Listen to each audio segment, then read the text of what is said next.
Premiering at the Sundance Film Festival just days after Trump clarified his Make America Great Again agenda, Sophie Hyde's Jimpa is a film about progress, not going back. Inspired by lessons of living with an activist gay father, John Lithgow's richest role since The World According to Garp, and a non-binary child, Aud Mason Hyde, the semi-autobiographical drama captures and celebrates the ripple effects of the sexual revolution across 3 generations. With its inclusion-minded ensemble, frank and occasionally frustrating woke, abulary and tradition-bending gender ideology, Jimpa feels as Sundance as any film in this year's festival.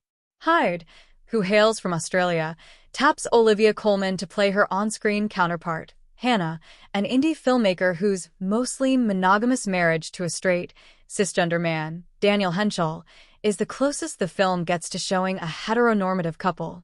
Gay men like Hannah's dad, Lithgow, may teasingly refer to such people as breeders, but the fact is, in this family, Grandpa Jim, or Jimpa, as he prefers to be called, had 2 kids before coming out in the early 70s, in a tricky-to-follow expository prologue, delivered as a presentation by Frances, Mason Hyde, to their school's LGBTQIA+ Students Club. Jim and his wife challenged convention by staying together. That worked for a while, until Jim decided to relocate to Amsterdam, a rift that Hannah still resents nearly 4 decades later. Her free-spirited dad hasn't been the same since his first stroke, so Hannah, her husband, Harry, and 16-year-old Frances have all decided to visit.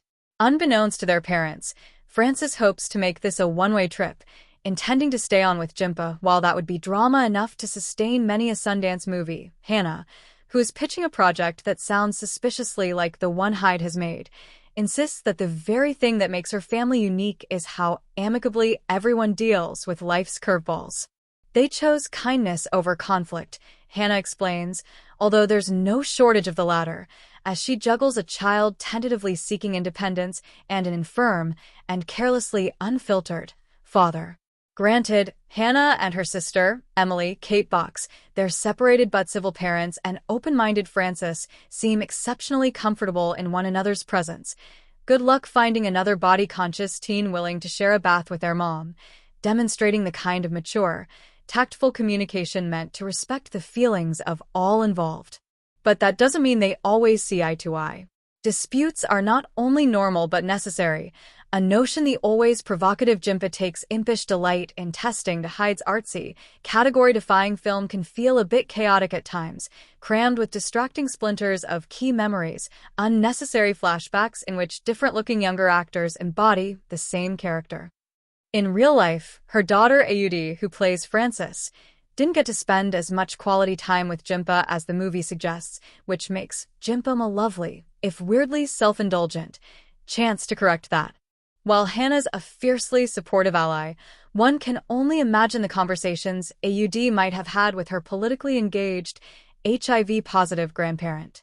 Jimpa sets out to make those missed opportunities possible, providing not just Aud but an entire generation of young people with insights into the struggles their thick-skinned elders endured so that they might come out of the closet in relative comfort. Hyde finds humor in the way hypersensitive millennials take such things for granted, while also poking gentle fun at how slow her father's generation can be to wrap their heads around self-chosen pronouns and the letters that come after LGBT in the queer alphabet. Even the term queer comes under question, as Jimpa's friends recall, when that was the word you heard right before they beat you up. But the film is mostly affirmational, praising the way today's open-minded youth are rewriting the codes of courtship. You can't assume anything about anyone. You have to ask what they want, Jimpa tells his grandthing, as he calls his gender-ejecting descendant. It's a lot for any parent to keep track of, and Hannah does her best, learning new words from her daughter, like compersion, defined here as a polything, the opposite of jealousy. Hannah and her husband aren't quite there themselves, and an unclear subplot, which finds Hannah sharing moments of intimacy with her father's lover-cum-assistant, Richard, Eamon Farron, suggests they still have much to learn from their boundary-testing relatives. To her credit, Hannah doesn't even freak out when Frances expresses interest in a slightly older and significantly more experienced woman. Instead of coming straight to mom after losing their virginity, Francis tells their grandfather first. He offers his approval, plus a THC gummy to mark the occasion. Coleman is excellent, as usual, indicating the complicated and sometimes contradictory emotions the trip unearths, as Francis shifts their trust to a man who wasn't always as caring toward Hannah. But instead of feeling envy, she embraces their bond, exhibiting compersion in her own way.